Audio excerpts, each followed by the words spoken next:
Assalamualaikum warahmatullahi wabarakatuh. Salam sejahtera untuk kita semua.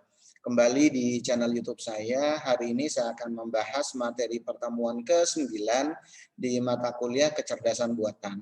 Untuk materi pertemuan ke-9 ini saya akan membahas tentang salah satu model yang ada di artificial intelligence yang salah satunya membahas tentang vision atau yang biasa disebut dengan computer vision. Seperti yang sudah dijelaskan sebelumnya, ada beberapa model yang ada di artificial intelligence yang lumayan banyak dikembangkan, mulai dari contohnya natural language processing, selanjutnya ada computer vision, ada robotika dan sistem navigasi, game playing, dan sistem pakar. Nah, untuk materi hari ini kita fokus ke model artificial intelligence yang kedua, yaitu computer vision. Untuk materi yang nantinya akan dibahas, mulai dari saya akan review terlebih dahulu tentang artificial intelligence. Yang kedua, nanti saya akan bahas tentang computer vision, konsep dari computer vision. Berikutnya, tugas utama dari computer vision itu sendiri. Selanjutnya ada masalah yang ada di vision. Nah, selanjutnya nanti saya akan bahas implementasi atau penerapan dari vision atau computer vision itu sendiri. Selanjutnya, kiprah vision artificial intelligence kalau di Indonesia itu seperti apa. Ini kurang lebih materi yang nantinya akan saya bahas di materi pertemuan ke-9. Oke, langsung saja saya akan bahas tentang review artificial intelligence. Kalau berbicara tentang implementasi dari artificial intelligence, kalau berbicara tentang artificial intelligence, sebenarnya sudah sering kita saksikan sih sebenarnya. Salah satunya kalau kita melihat salah satu film kartun yang ada di Global TV, yaitu kartun SpongeBob. Salah satunya di dalamnya ada yang namanya implementasi dari komputer artificial intelligence itu sendiri, yaitu yang diperankan oleh Karan itu sendiri. Di mana Karan itu sendiri bentuknya adalah komputer cerdas yang berinteraksi dengan si plankton itu sendiri. Gitu. Oke, salah satu implementasi dari komputer cerdas yang bisa dicermati di serial kartun SpongeBob SquarePants adalah Karan. Karan merupakan contoh komputer cerdas yang jadi partner dari si plankton itu sendiri. Oke, sebuah komputer super yang mampu melakukan segala hal, mulai dari contohnya dia bisa berkomunikasi, melakukan kalkulasi, menganalisis, hingga membuat perencanaan. Ini yang bisa dilakukan oleh si Karan itu sendiri. Plankton memanfaatkan kecerdasan dari si Karan untuk mewujudkan ambisinya. Ambisinya apa? Mencuri resep rahasia dari Krusty Krab. Ini yang dilakukan oleh si Plankton itu sendiri. Oke, hanya dengan pindai sesaat, Karan mampu menganalisis komposisi berbagai benda di sekitarnya, termasuk burger legendaris tersebut. Jadi, kalau dianalogikan ke film kartun itu sendiri, nanti si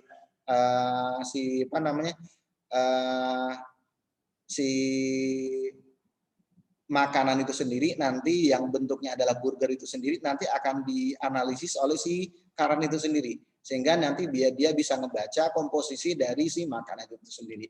Ini salah satunya implementasi, kalau dilihat implementasi dari kecerdasan buatan, implementasi dari kecerdasan buatan kalau ada di film-film fiksi itu sendiri. Oke. Mengesampingkan komputer yang dapat beroperasi di dalam air, hal yang biasanya hanya jadi hayalan di film kartun seperti yang ada di SpongeBob. Mulai dikembangkan di dunia nyata, meskipun masih jauh dari sempurna, dari kata sempurna. Teknologi kecerdasan buatan atau yang biasa disebut dengan artificial intelligence mulai banyak diterapkan di kehidupan sehari-hari, meskipun belum secanggih seperti yang ada di film SpongeBob gitu, seperti yang diperankan oleh si Karen itu sendiri. Tentang artificial intelligence, secara sederhana, artificial intelligence merupakan program yang memungkinkan komputer untuk berpikir cerdas, seperti atau lebih dari manusia itu sendiri.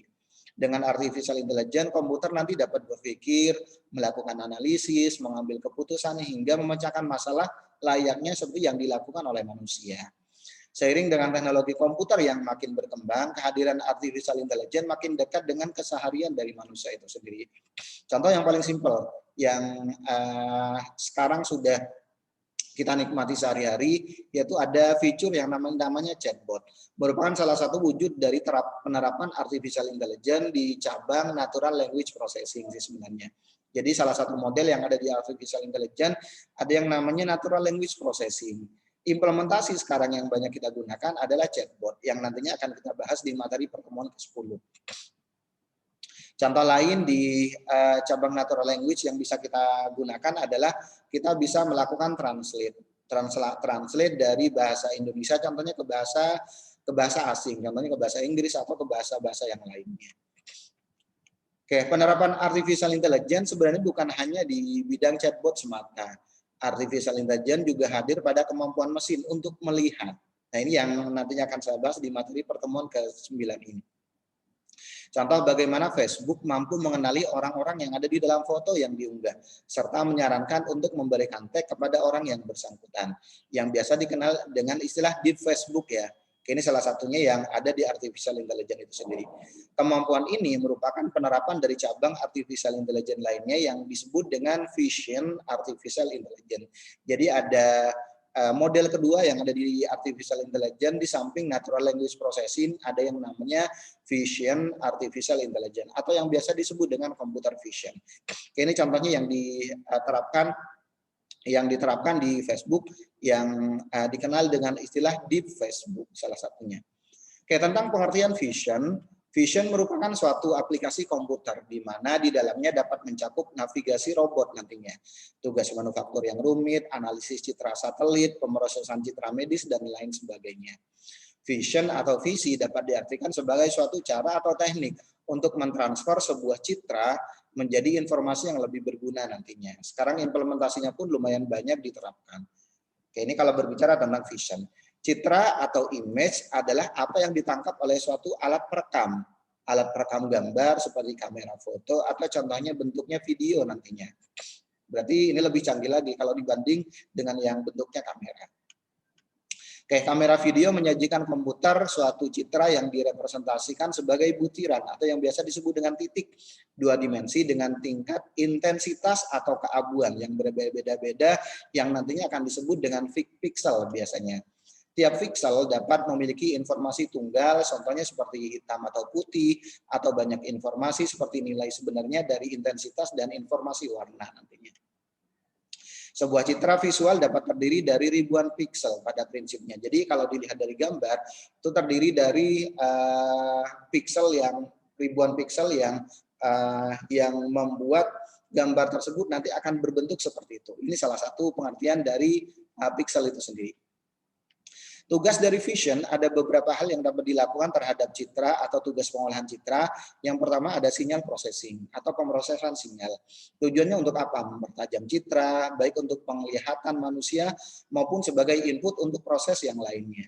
Yang pertama. Yang kedua, ada yang namanya analisis ukuran atau measurement analysis. Tujuannya untuk citra yang berisi objek tunggal, menentukan perluasan dua dimensi dari objek yang digambarkan.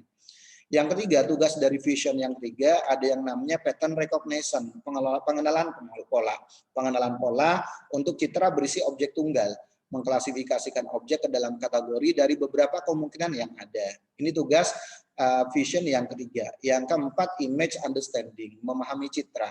Untuk citra yang berisi banyak objek, mendapatkan lokasi objek dalam citra, mengklasifikasikannya dan membentuk gambar model 3 dimensi. Ini beberapa tugas dari computer vision atau tugas dari vision itu sendiri. Cuman ada beberapa masalah di vision. Dari semua tugas pengolahan citra, pemahaman citra adalah hal yang paling sulit sehingga menjadi pembahasan pada banyak studi tentang artificial intelligence. Beberapa masalah yang dihadapi dalam pengolahan citra, yang pertama ada suatu citra adalah 2 dimensi. Sementara semua objek di dunia ini adalah 3 dimensi. Sehingga sebagian informasi akan hilang pada saat kita merekam objek 3 dimensi ke dalam objek 2 dimensi. Ini salah satu kendala yang ada di vision itu sendiri. Yang kedua, suatu citra mungkin berisi beberapa objek dan tiap objek dapat terdiri dari beberapa bagian lagi. Yang ketiga, nilai dari tiap pixel dipengaruhi oleh banyak fenomena yang berbeda, seperti contohnya warna objek, sumber cahaya, sudut pengambilan gambar, jarak kamera dari objek, selanjutnya polusi udara, dan yang lain-lainnya. Dan sangat sulit untuk menghindari pengaruh tersebut terhadap objek. Ini beberapa masalah yang biasanya dihadapi di bidang computer vision itu sendiri. Pada dasarnya citra 2 dimensi sangat membingungkan. Kenapa? Karena suatu citra 2 dimensi dapat membentuk beberapa gambaran 3 dimensi yang meningkatkan citra tersebut. Ini beberapa permasalahan yang ada di vision itu sendiri. Oke, selanjutnya interpretasi citra rendah. Ada beberapa kalanya kita menghadapi permasalahan yang ada di vision, terutama di citra itu sendiri yang jika dilihat memang citranya rendah. Pada interpretasi citra tingkat rendah digunakan beberapa hal. Yang pertama, pengetahuan komponen citra tingkat rendah, seperti contohnya bayangan, tekstur, warna, dan pantulan cahaya untuk menentukan gambaran interpretasi yang paling mendekati dari suatu citra. Yang kedua, menggunakan lebih dari satu citra untuk objek yang sama, yang akan berguna dalam menyusun struktur 3 dimensi. Oke, yang berikutnya yang keempat stereo vision, yaitu penggunaan 2 atau lebih kamera untuk menghasilkan banyak sudut pandang yang simultan terhadap suatu objek. Yang kelima, pengetahuan tentang bagaimana membuat efek bergerak pada suatu citra juga akan membantu interpretasi dari citra itu sendiri. Ini beberapa cara yang bisa kita gunakan untuk interpretasi citra, mulai dari cara yang pertama, kedua, ini yang ketiga berarti ya, ketiga, keempat, kelima. Oke, ini yang nantinya bisa kita gunakan. Ini untuk yang citra rendah gitu. Citra rendah mulai dari cara pertama, kedua, selanjutnya ini ketiga, selanjutnya keempat. Nah, selanjutnya untuk interpretasi citra tinggi ada beberapa tahapan yang bisa kita lakukan. Dilakukan dengan ekspektasi top down yang terdiri dari 5 langkah. Yang pertama, mengkonversi sinyal analog video menjadi citra digital. Proses ini menghasilkan citra yang terdiri dari piksel nantinya. Yang kedua, deteksi tepian dan batas objek. Tepian dapat dideteksi dengan algoritma yang melihat sekumpulan piksel yang bernilai sama. Batas dapat ditemukan dengan pengelompokan piksel-piksel yang sejenis. Proses ini akan menghasilkan garis 2 dimensi. Selanjutnya, orientasi 3 dimensi akan menghasilkan bentuk 2 dimensi dari garis-garis 2 dimensi. Yang keempat, pengelompokan permukaan akan menghasilkan bentuk-bentuk solid 3 dimensi yang terpisah. Kelima, pengelompokan bentuk akan menghasilkan objek 3 dimensi yang utuh. Keenam, pencocokan nanti. Pencocokan objek 3 dimensi yang didapat dengan basis pengetahuan untuk mendapatkan interpretasi yang paling mendekati. Ini yang nantinya bisa dilakukan. Selanjutnya, materi berikutnya yang akan saya bahas adalah vision artificial intelligence dan penerapannya. Seperti apa penerapan dari computer vision itu sendiri atau vision itu sendiri dan penerapannya. Untuk memahami vision, kita tidak boleh mengesampingkan lingkup area teknologi ini, yaitu computer vision sebenarnya. Computer vision merujuk pada serangkaian teknologi yang memungkinkan komputer untuk menangkap, menganalisa, dan memproses suatu image atau gambar. Vision artificial intelligence merupakan computer vision yang diberdayakan oleh artificial intelligence. Salah satu kegunaan dari vision artificial intelligence yang paling banyak diterapkan salah satunya adalah untuk saat ini adalah image recognition. Ini yang lumayan banyak diterapkan. Kemampuan mesin dalam menginterpretasikan input dan menggolongkannya yang telah terdapat dalam gambar atau video. Ini yang nantinya akan ada di image recognition itu sendiri. Sederhananya, vision artificial intelligence mampu menganalisis objek dalam gambar yang tertangkap untuk menghasilkan keputusan hingga nanti mengambil tindakan. Vision artificial intelligence adalah bentuk intelijensi yang menggabungkan beberapa disiplin ilmu sebenarnya, yaitu computer vision dan machine learning yang merupakan bagian dari artificial intelligence. Jadi kalau berbicara tentang vision, sebenarnya tidak bisa berdiri sendiri. Dia nanti akan digabungkan dengan beberapa disiplin ilmu, yaitu computer vision dan machine learning sebenarnya. Machine learning sendiri secara sederhana merupakan teknik pembelajaran mesin yang membuatnya mampu belajar dan beradaptasi dari kumpulan data yang nantinya diproses. Ini pada prinsipnya kalau berbicara tentang machine learning. Oke, data memegang posisi penting dalam konteks artificial intelligence, di mana data-data dibutuhkan oleh mesin sebagai bahan bakar untuk belajar, sehingga artificial intelligence bisa menganalisis, menemukan, dan memecahkan permasalahan secara efektif. Ini sebenarnya tujuan dari vision. Di ranah industri, adopsi teknologi artificial intelligence menunjukkan tren yang terus meningkat. Seperti yang dilakukan oleh survei Global Institute, McKinsey Global Institute terhadap 3.000 eksekutif di 10 negara dan 14 sektor menunjukkan bahwa 20% perusahaan telah mengadopsi teknologi artificial intelligence untuk menunjang bisnis masing-masing. Jadi sebenarnya artificial intelligence sudah ada dan sudah mulai diterapkan sebenarnya gitu. Mulai diterapkan di beberapa perusahaan. Oke, setidaknya penerapan vision artificial intelligence di industri menawarkan beberapa manfaat. Contohnya pemrosesan lebih cepat, keandalan, akurasi, penerapan yang luas, dan efisiensi biaya. Ini yang terakhir ini yang biasanya banyak jadi pertimbangan oleh beberapa perusahaan. Meskipun gaung dari vision artificial intelligence tersebut belum terdengar luas seperti chatbot, pengembangan dan adopsi teknologi ini menjanjikan bagi beberapa industri, mulai dari retail hingga manufaktur. Oke, contoh seperti yang ada di depan ini, vision artificial intelligence di bidang keuangan, ada yang namanya proses know your customer, merupakan salah satu prosedur yang wajib dilakukan oleh para penyedia layanan keuangan dalam menjaring nasabah. Dengan mengetahui identitas konsumen, penyedia layanan keuangan bisa memantau aktivitas keuangan nasabah dan mencegah terjadinya transaksi mencurigakan. Ini artificial intelligence memberikan sumbangsi terhadap proses know your customer lewat jalur digital dengan mempercepat waktu verifikasi data. Jadi dengan verifikasi data, contohnya salah satunya cukup contohnya di foto orang tersebut, contohnya nanti dia langsung bisa diverifikasi. Riset dari Ernst & Young menyebutkan bahwa peran artificial intelligence mampu mengurangi waktu dari yang awalnya 18 menit menjadi kurang dari 1 menit saja. Ini kan sangat membantu gitu, sangat membantu pihak perusahaan atau dari customer untuk melakukan verifikasi data. Di bidang retail seperti apa? Di bidang retail pun sama. Di industri retail, pelacakan produk yang dijual di toko-toko pengecer umumnya dilakukan secara manual. Di sini kan ada pemasok sih sebenarnya. Anggaplah ada suatu toko yang memang dipasok oleh beberapa pemasok itu sendiri contohnya. Oke, personel diterjunkan untuk berkeliling toko contohnya. Jadi kalau seumpamanya si distributor tersebut pengen ngecek stok yang ada di toko, mau nggak mau kan personel harus diterjunkan untuk berkeliling toko, menghitung, mencatat stok produk dan melaporkan ke perusahaan untuk analisis lebih dalam. Kalau contohnya tokonya retailnya ada banyak kan sedang juga tuh itu. Dibutuhkan waktu. Penerapan vision artificial intelligence memungkinkan proses ini berlangsung secara lebih cepat dan akurat.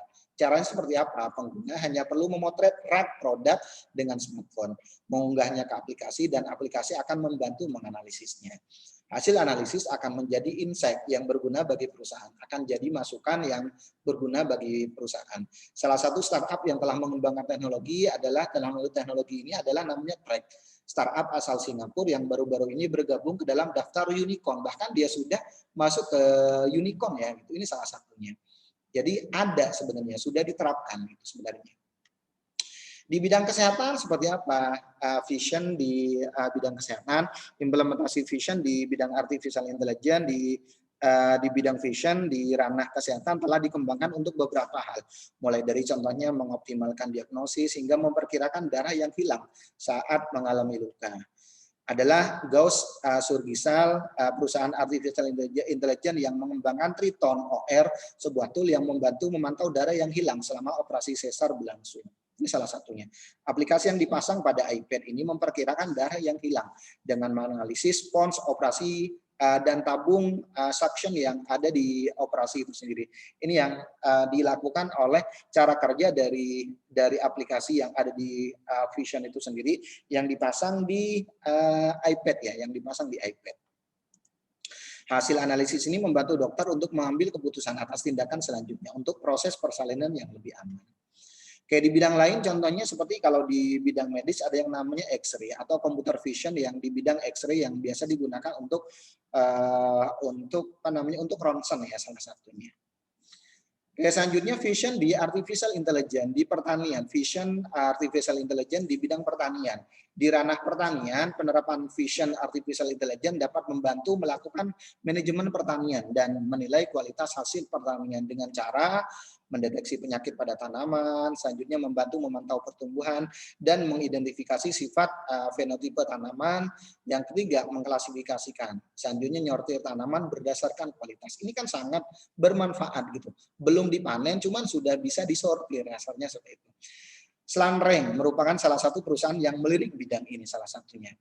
Menggunakan kamera drone, perusahaan yang bermitra dengan Microsoft ini memadu sistem kecerdasan yang terdiri dari sensor, ada prosesor, ada perangkat penyimpanan, jaringan, serta perangkat lunak analisis kecerdasan buatan untuk mengukur dan memantau kondisi tanaman. Ini salah satunya. Jadi menggunakan kamera drone, contohnya seperti ini salah satunya. Selanjutnya vision di bidang manufaktur. Vision di manufaktur seperti apa? Salah satu pemanfaatan vision di industri manufaktur adalah meningkatkan produktivitas lewat yang namanya quality control. Contohnya di bidang tekstil. Beberapa perusahaan teknologi telah mengembangkan vision untuk mendeteksi kerusakan pada kain. Langkah ini juga dilakukan oleh para peneliti di Hong Kong Polytechnic University gitu. Lewat proyek WISE AI mampu mendeteksi hingga 40 cacat kain umum dengan resolusi akurasi 0,1 mm per pikselnya. Berarti akurasinya lumayan sangat bagus sebenarnya. Oke, bagaimana sekarang kalau berbicara tentang kiprah artificial intelligence terutama di bidang vision di Indonesia? Sejalan dengan misi Indonesia mewujudkan industri 4.0 atau 4.0, negara ini telah melahirkan sejumlah startup artificial intelligence. Di bidang vision, pengembangan berbasis teknologi ini dimanfaatkan dalam berbagai keperluan, mulai dari contohnya sektor publik hingga sektor komersial. Contohnya, berbicara mengenal vision artificial intelligence dalam sektor publik, ada istilah smart city menjadi salah satu tren yang banyak disebut-sebut dalam beberapa tahun terakhir. Seperti contohnya di Jakarta ada yang namanya Jakarta Smart City, di Bandung ada yang namanya Bandung Smart City, dan seterusnya. Oke, teknologi ini memang membawa peran penting terhadap smart city seperti penyediaan solusi traffic management and surveillance, public safety, hingga water level monitoring contohnya. Oke, di Indonesia ada yang namanya startup yang disebut dengan NetFlux, hadir untuk mengembangkan vision artificial intelligence sebagai solusi di berbagai sektor, baik pemerintahan maupun di bidang swasta. Berdiri sejak tahun 2016, NetFlux telah mengimplementasikan teknologinya secara nasional dan berpartisipasi salah satunya di event internasional Asian Games tahun 2018 kemarin. Ini salah satunya. Ini contoh kiprah dari NetFlux, contohnya mulai dari contoh terutama di DKI Jakarta.